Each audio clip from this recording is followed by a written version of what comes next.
for the first time in 30 years, Nancy Pelosi has a challenger that has a real chance of unseating her. And that is, of course, Shahid Buttar, who is an activist. He was one of the first advocates for marriage equality in California. He has been one of the early advocates in fighting against the Patriot Act, which made round 2 this week. And he was at the Electronic Frontier Foundation. He's a lawyer. He's a friend. And man, does he have some courage. And he's building a movement right now to challenge the speaker where she needs to be challenged the most. Shahid, thank you so much for joining us. Thanks so much for having me. It's great to be with you, sister. Thank you. So first, before we get to the obvious story here, how is your campaign doing in the midst of COVID? So many campaigns have had to adjust how they're campaigning, not knocking on doors anymore. What's happening on your end?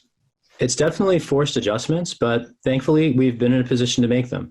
One of the things that we particularly did in the immediate wake of the shelter-in-place order was suspend our voter outreach program and focus on wellness checks, just to make sure that first our volunteers and then voters in San Francisco knew where they could get a free meal and knew how they could qualify for the different municipal and nonprofit benefits and programs that were made available. So that was what we did for the first few weeks. While we did that, we brought online some digital tools to help expand our phone banking operation in particular.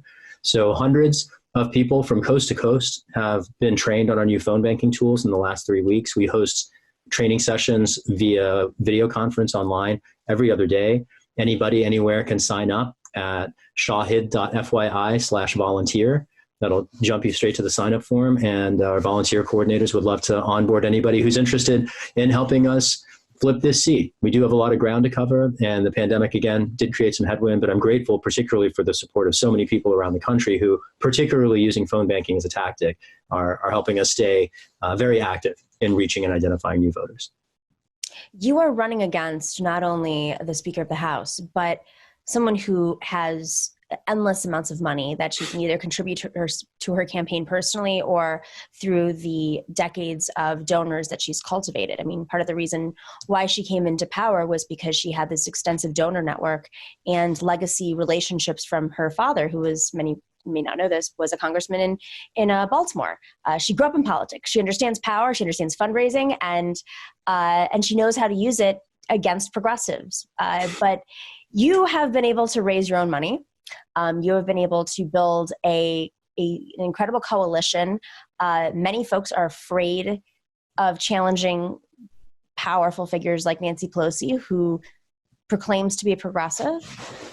Fox News labels her as a progressive, and of course she's a woman. So, there are certain people that are sort of untouchable, even if there are quiet frustrations behind the scenes about them. And I think what's been so phenomenal about your campaign is that you built something and you built that coalition, and you've been respectful also, I have to say that, which can be tough sometimes when you're running in a race. And then you made the runoff. So you've built this operation, and now you're in this runoff, which for those who don't know, California has a jungle primary. Can you explain a little bit about how you were able to make the runoff and how your course has shifted now that you're up against her? Mm-hmm. Sure. Very well-financed opposition. Right. And thank you for the recognition. I would say it's not me, really. It is us with a capital U. And I'm very conscious of the fact that we've drawn the support we have from now almost 20,000 Americans from coast to coast. We have support from every part of San Francisco, every city in the Bay Area, every state in the union. And I think it just reflects that so many Americans recognize the need for there to be new leadership in the Democratic Party. And while I can't join the leadership, I can at least help remove the current leadership. And that's the value that I think our campaign presents to a national movement that is eager for representation, and particularly in the presidential race at the moment doesn't have it. Mm-hmm. I think there's a particular notion to draw out here in terms of the jungle primary. The jungle primary, and there are other structures in politics like proportional representation, for instance, that offer points for second place. Right. And as a matter of democratic theory, that's important to enable real representation. We think of primaries in so many places as closed primaries where each party has a vote and the winner goes to the November election. Right. In California, because all the candidates from all the different parties run against each other, I already beat a Republican and 2 other Democrats to challenge Nancy Pelosi in the general election. And I'm the first Democrat to ever have a shot at liberating San Francisco's voice in Congress in 30 years. So it's been 30 years since she had a Democrat challenge her in a general election. It's been 30 years since she showed up for a debate. And I think that given her, I know, it does seem preposterous. I mean, in a democracy, you would hope that showing up for a debate is the first requirement of running for office. And I'm looking forward to debating her whether she shows up or not, because she has a 30-year record that I'm running against. And frankly, it is indefensible. Mm-hmm. And I'm eager for her to try to defend it. I don't think she can. But I do think that the future needs defense today, now. And that's why I'm here to represent my city in Washington. When is the debate scheduled for? Has it been scheduled yet? It hasn't been scheduled. I'm really hoping a news organization will take the lead on it. In fact, for a week, we ran a poll inviting people to assess whether or not if the San Francisco Chronicle or KQED, our local NPR affiliate, or KALW, another news radio station here, or the Commonwealth Club were to host a debate, would Pelosi show up?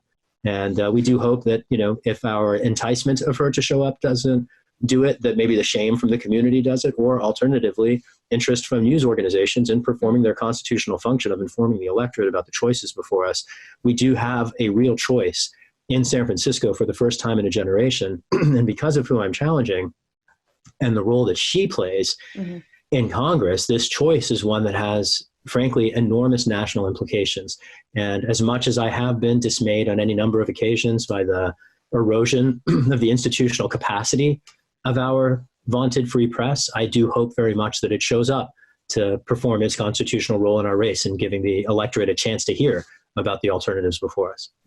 So let's talk a little bit about your district. San Francisco is progressive, but it's also very wealthy.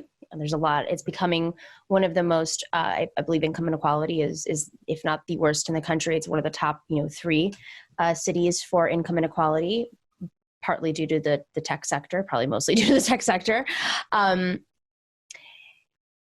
When people say it's progressive, what does that mean when you look at San Francisco? Is it progressive, Shahid progressive? Is it Nancy Pelosi progressive? I mean, where on the spectrum, and how do you win over those votes that may not be as progressive as you are? Right. I mean, first of all, Nancy Pelosi might be described by some people as a progressive, and she describes herself as a person, right, of the left. But she is decidedly centrist. I mean, she is a voice of Wall Street. And I think, she's held this seat largely because her fundraising prowess has intimidated potential opponents, and because decades of corporate media propaganda characterize her as standing well to the left of her voting record. Mm-hmm. And in fact, her record in Washington stands far to California and particularly San Francisco's right. When you ask, what does it mean to be progressive in San Francisco? San Franciscans are united around many issues. We're united around immigrant rights. We're united around climate justice. We're united around the principle that in the middle of a pandemic, we should look out for each other and ensure that everybody can get to a doctor and get the medicine they need. Mm-hmm. None of those things are, frankly, radical propositions. They're well established around the world. Medicare for all and the Green New Deal are objects of bipartisan consensus across the United States. And yet, the elected leadership of the country's most progressive city does not show up for those policies. And I'm a big fan of the Squad and the voices from Minnesota and New York, the voices from Detroit, Boston, even the voices from Seattle, San Jose that aren't necessarily described as part of the Squad, but members of the Progressive Caucus who are fighting for the future, who are fighting for working class Americans. San Francisco is at least as progressive as each of those cities, and yet our voice in Congress stands far, far to the right. And I do think in San Francisco, even people here who are wealthy understand that they are also subject to many of the same pressures as the rest of us. One of the factors here in San Francisco that makes that inescapably clear is the housing crisis. Right. We have one of the worst examples of the affordable housing crisis of any city in America. And I have asked, and I'll ask again, would it be any different if the Democrats weren't led by a wealthy landlord who predictably advances her own and her class interests in legislation? Mm-hmm. I see in the Squad, I see in the Progressive Caucus, legislators from another class, legislators who are not multi-millionaires, legislators who don't have designer freezers full of gourmet ice cream. I am running as a person of the United States, not as an oligarch.